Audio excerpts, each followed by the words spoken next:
Alice se sent de plus en plus dépassée par les événements étranges se produisant autour d'elle. Que se passe-t-il?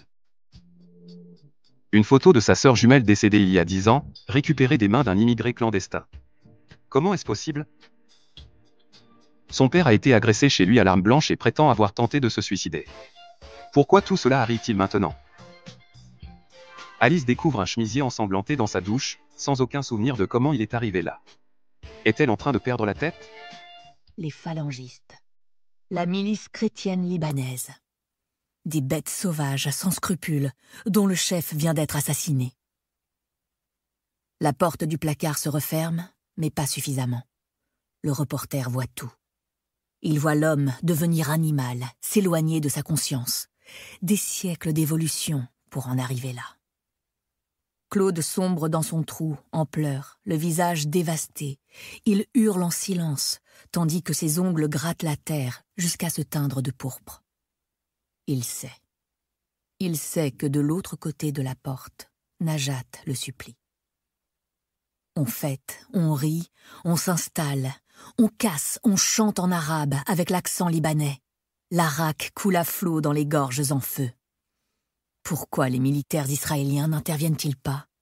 Ils devraient voir de là-haut, depuis l'hôpital de Haka. Ils devraient entendre. Claude ignore combien de temps l'hystérie sanglante a duré. Il a vu la nuit disparaître, puis réapparaître. Ses pieds dans ses chaussettes ont gelé. Sa vessie a donné plusieurs fois de la chaleur à ses cuisses. Puis le chaos a pris fin, sans prévenir. La tornade s'est soudain dissipée.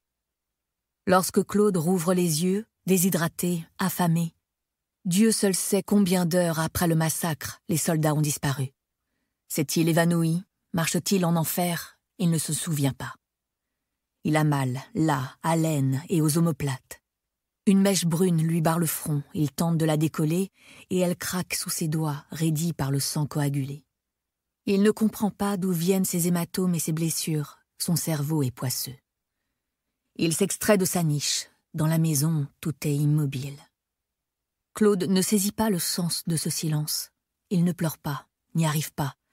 Son père punissait à coups de ceinturon quand on chialait dans les corons, et son corps flambait sous le cuir.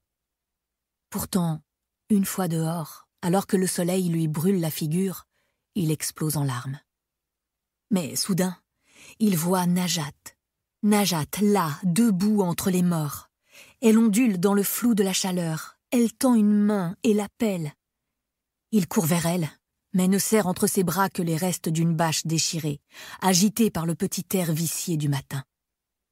Il erre dans les rues encombrées, mêlé à la cavalcade des journalistes arrivés de Jérusalem, des correspondants de guerre, de la poignée de survivants. Des amas de corps hantent les seuils des maisons, les parvis des mosquées, les cours des écoles. Des mouches, des oiseaux arrivent en masse. Des femmes survivantes cherchent leurs maris, leurs fils. Il voit ces familles dévastées, ces vies finies, démolies par la hargne de quelques-uns. Tout se brise en Claude. Toutes ses convictions, tous ses repères. Sur chacun de ces cadavres se reflètent les iris de Najat. Baisser les paupières, se boucher les oreilles ne lui sert à rien. La petite se dresse toujours là, à portée de main, et elle hurle si fort. Jamais il ne pourra se débarrasser du poids de son regard. C'est comme un corps étranger sous son crâne, une présence indestructible. Il les a regardés mourir et n'a pas bougé de son trou. Quand il décolle de l'aéroport de Damas, le front écrasé contre le hublot de l'avion de la Croix-Rouge, Claude sait que le mal existe. Il l'a vu, à visage découvert, sans phare, sans artifice. Plus tard, Claude Dehaene débarque à l'aéroport d'Orly. Il ne sourit pas, mais il ne pleure pas non plus. Il ne relate pas son drame vécu au Liban. À personne. Son esprit se disperse autant que la poussière levée par les roues d'un VAB militaire. Mais certaines scènes continuent de brûler en lui. D'après les autorités, nul Européen, Américain ni autre étranger ne se trouvait à l'intérieur des camps durant le massacre de Sabra et Shatila. Suivant les sources, on estime le nombre de civils anéantis entre 500 et 5000. Armes principales, machettes et couteaux. En revanche, Claude rit et pleure beaucoup quand sa femme amène la vie, le 29 septembre 1982, jour de la Saint-Michel. Il considère ces quelques minutes entre quatre murs carrelés comme le plus beau spectacle de l'humanité. Dans la nurserie, une seule fille retient son attention. Il la serre contre son cœur.